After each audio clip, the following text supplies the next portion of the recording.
पुण्यश्लोक अहिल्याबाई होळकर जयंती दिनी सावेडी उपनगरातील सोनानगर चौक ते एकविरा चौक दरम्यान विनापरवाना मिरवणूक काढून डीजे वाजवून ध्वनी प्रदूषण केल्याप्रकरणी मंडळ अध्यक्ष आणि डीजे चालकाविरुद्ध तोफखाना पोलीस ठाण्यात गुन्हा दाखल करण्यात आला। पोलीस अंमलदार तन्वीर शेख यांनी या संदर्भात फिर्याद दिली।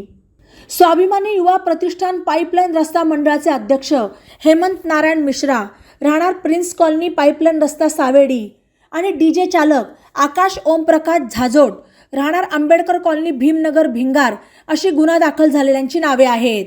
31 मे रोजी सायंकाळी 6 ते रात्री 10 या वेळेत सोनानगर चौक ते भिस्तबाग चौक ते एकविरा चौक दरम्यान स्वाभिमानी युवा प्रतिष्ठानचे अध्यक्ष मिश्रा आणि डीजे चालक झाजोट यांनी पुण्यश्लोक अहिल्यादेवी होळकर जयंतीनिमित्त विनापरवाना मिरवणूक काढून रस्त्याने येणाऱ्या जाणाऱ्या लोकांना रहदारीस अडथळा निर्माण होईल असे कृत्य केले।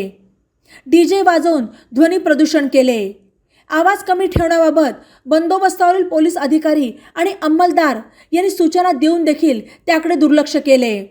सर्वोच्च न्यायालयाने ध्वनिक्षेपकाबाबत घालून दिलेल्या अटी आणि शर्तींचे उल्लंघन केले असल्याचे फिर्यादीत म्हटले आहे।